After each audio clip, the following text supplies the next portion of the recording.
லாவண்யா, எப்படி வந்து ஃபர்ஸ்ட் பிளவுஸை இவ்வளோ கிராண்டாக போட்டிருக்கீங்க? நம்ம இந்த மாதிரி டிசைன் போகணும்னு சொல்லியிருந்தாங்க மேம். ஓகே, சரி, எனக்கு இந்த டிசைன் பிடிச்சிருந்துச்சு மேம். ஸோ அதனால இதை நம்ம ட்ரை பண்ணலாம். ஃபஸ்ட்டு கொஞ்சம் சிரமம் தான் மேம் இருந்துச்சு, ஆனால் இருந்தாலும் சரி ட்ரை பண்ணி.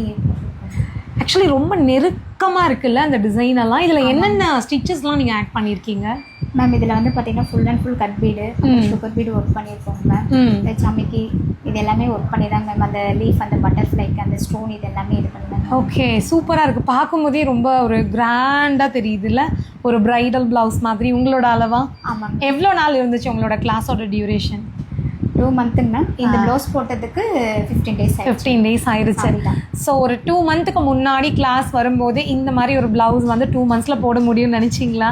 அப்போ நினைக்கல மேம். அப்போ நானே போகிறப்ப எனக்கு அது ஆட்டோமேட்டிக்காக இன்ட்ரெஸ்ட் வந்துருச்சு. இப்போ ஆரினாலே நிறைய பேர் பயப்படுறாங்க, ஐயோ எனக்கு வருமா வராதா, ரொம்ப கஷ்டமாக இருக்கும். எப்படி உங்களுக்கும் ஃபஸ்ட்டு அந்த ஒரு 1 or 2 டேஸ் ரொம்ப கஷ்டமாக தான் இருந்திருக்கும்ல? அப்போ என்ன தோணுச்சு? ஃபஸ்ட்டு டே நம்மளுக்கு அந்த ஸ்டைன் ஸ்டிச் கொடுக்குறப்ப நம்மளுக்கு கொஞ்சம் இதாக இருந்துச்சு மேம். அப்புறமேட்டு நம்மளுக்கு சரி இது ஏண்டா இந்த கிளாஸ் வந்தோன்னு தோணுச்சா?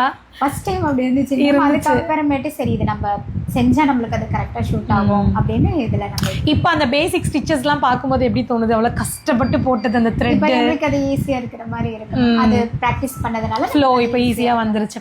இப்போ ஒர்க் பண்ணும்போது அப்படியே டைம் போகிறதே தெரியறது இல்லையா? ஆமாங்க மேம். இதுலேயே நம்மளுக்கு டைம் இதாக எடுதுங்க. ஓகே, எந்த அளவுக்கு ஸ்கோப் இருக்குது இப்போ ஆரி ஒர்க்கில்?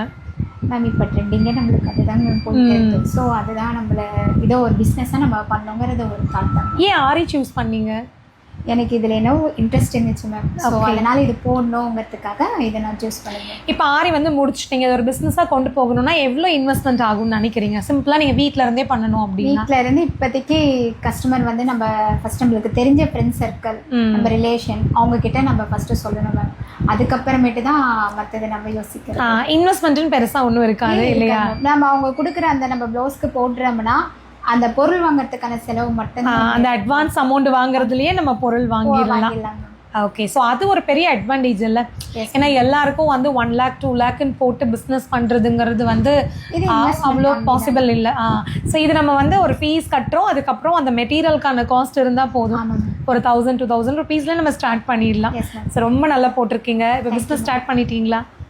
ஸ்டார்ட் பண்ணியிருக்கேன். ஃபஸ்ட்டு வீட்டில் இருக்கிறவங்க எல்லாத்துக்குமே போட்டு கொடுத்துருக்கேன். ஓ சூப்பர் சூப்பர். சார்ஜ் பண்ணுங்கள். ஏன்னா நம்ம ஒரு வேலை செஞ்சு கொடுக்குறோன்னா நமக்கு அதுலேருந்து ஒரு வருமானம் வரும்போது அது இன்னும் நமக்கு வந்து அடுத்தடுத்து செய்யணும்னு தோணும். Yes ma'am. So all the best. ரொம்ப நல்லா பண்ணியிருக்கீங்க. இன்ஸ்டா பேஜ் ஓப்பன் பண்ணிட்டீங்களா? ஓப்பன் பண்ணியாச்சு. கொலாப் பண்ணிடலாம். Okay ma'am. ஓகே, ஸோ இவங்களோட பேஜ் நான் கொலாப் பண்ணுறேன். செம்மையாக ஒர்க் பண்ணியிருக்காங்க. நீங்கள் வந்து இவங்ககிட்ட ஆரி ஒர்க் நீங்கள் ஆர்டர் கொடுக்கணும்னு நினச்சிங்கன்னா சேலம் தான். நீங்கள் எங்கேருந்து வேணாலும் நீங்கள் ஆர்டர் கொடுக்கலாம். அவங்களுக்கு டிஎம் பண்ணுங்கள். அண்ட் மறக்காமல் இந்த ப்ளவுஸ் எப்படி இருக்குன்னு கமெண்ட் பண்ணுங்கள். தேங்க்யூ. Thank you ma'am. தேங்க்யூ.